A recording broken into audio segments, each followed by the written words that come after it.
शिक्षा से पहले संस्कार, व्यापार के पहले व्यवहार और ईश्वर को पहचानने से पहले माता पिता को पहचान लेने वाले व्यक्ति को जीवन में कभी परेशानियों का सामना नहीं करना पड़ता और उसकी हर राह आसान हो जाती है। एक ऐसा ही संस्कारी युवा है पार्थ सेंगर। 7 दिसंबर की तारीख पार्थ के लिए इसलिए खास है कि इसी तारीख को उनका जन्म हुआ था। इस खास दिन की शुरुआत शहर के वृद्धाश्रम, अनाथ आश्रम, मानसिक एवं शारीरिक दिव्यांगजनों, दृष्टिहीनों के बीच पहुंचकर उसे सेवा दिवस के रूप में सार्थक करने वाला पार्थ इन दिनों विदेशी धरती यानी इंग्लैंड में उच्च शिक्षा हासिल कर रहा है। पार्थ ने अपने पिता मोहन सेंगर, परिजनों तथा मित्रों से अपना जन्मदिन उसी अनुरूप मनाने की इच्छा जाहिर की जिस तरह यहाँ रहते हुए मनाते आया है। चूंकि विदेश से वतन और अपने शहर फिलहाल लौट कर आना नामुमकिन था, ऐसे में डिजिटल दुनिया से जुड़े पार्थ ने वीडियो कॉलिंग के माध्यम से अपनी उपस्थिति दर्ज कराई और इंदौर के विभिन्न आश्रमों में अपने जन्मदिन पर किए जाने वाले सेवा कार्यों को न सिर्फ देखा बल्कि उन आश्रमों में रहने वाले बुजुर्गों, दिव्यांगों का आशीर्वाद भी लिया। पार्थ के माता पिता, परिवारजन और सेंगर परिवार से जुड़े शुभचिंतक इस खास दिन पर किए जाने वाले सेवा कार्यों को अपने हाथों से पूर्ण करते हुए सुकून महसूस कर रहा था। पिता मोहन सेंगर ने सामाजिक, राजनीतिक एवं व्यापारिक क्षेत्र में अपनी अलग पहचान कायम कर रखी है। उन्होंने आश्रम परिसर में ही स्थित कल्याणकारी हनुमान मंदिर में पत्नी, बच्चों के साथ पहुंचकर अपने बेटे पार्थ के उज्जवल भविष्य की कामना की। सेंगर परिवार का मानना है कि तमाम तरह की सुख सुविधा होने के बावजूद अगर बच्चों में संस्कार नहीं है, अपनी संस्कृति के प्रति सम्मान नहीं है, तो भविष्य अंधकारमय हो जाता है। उन्होंने कहा कि वक्त के साथ निर्णय लेते हुए बेटे को भले ही विदेशी धरती पर उच्च शिक्षा हासिल करने भेजा हो, लेकिन वही शिक्षा अपने वतन, परिवार और व्यवसाय की उन्नति में सार्थक होगी। यही संकल्प भी लिया है। यहाँ परिवार के बच्चों को लाकर उन्हें बताया गया कि जीवन का एक रूप ऐसा भी है जहाँ समाज का यह वर्ग भी उम्मीद भरी निगाहों से हमारी ओर देखता है।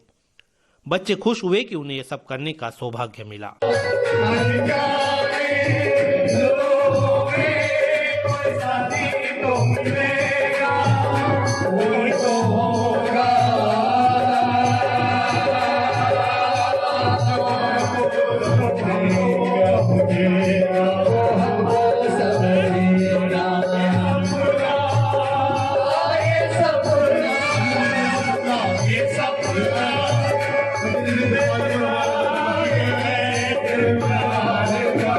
निश्चित रूप से हम सभी सेंगर परिवार और मित्रगण यहाँ हमारा बेटा पार्थ जो अपनी शिक्षा के लिए, उच्च शिक्षा के लिए लंदन में है, उसके जन्मदिवस के अवसर पर एकत्रित हुए थे।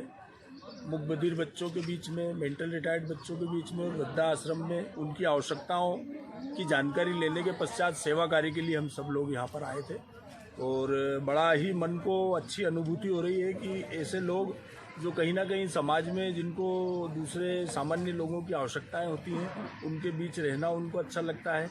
उन लोगों के साथ यदि हम हमारी खुशी को व्यतीत करते हैं तो मन को बहुत राहत और सुकून की प्राप्ति होती है और ये हमारी संस्कृति भी है कि हम वंचित वर्ग की सेवा में, अगर ईश्वर आपको किसी योग्य बनाता है तो उस ओर सेवा कार्य की ओर सभी व्यक्तियों का ध्यान होना चाहिए।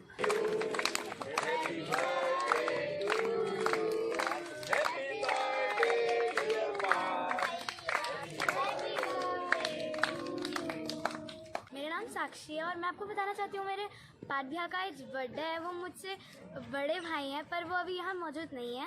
वो इंग्लैंड गए हैं अपनी पढ़ाई पूरी करने के लिए। जैसा आप देख सकते हैं, हम एक आश्रम में आए हैं जहाँ स्पेशल चाइल्ड्स आते हैं। हम वहाँ उनका जन्मदिन सेलिब्रेट करने आए। मैसेज देना चाह रहे हैं? मैं मैसेज देना चाह रही थी कि हमें ना सबकी मदद करनी चाहिए, जैसे भी वो हों।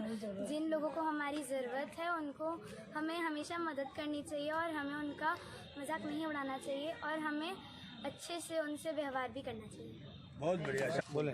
मुझे खुशी है, मैं अपने बड़े भैया के जन्मदिन पे मैं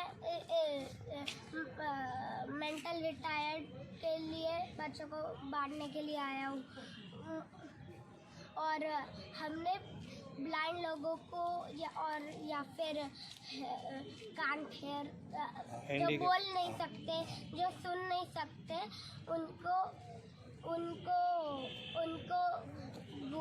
Parle G gold help biscuit and sweaters देने के लिए मुझे खुशी है। कभी भी उनका मजाक नहीं उड़ाना चाहिए और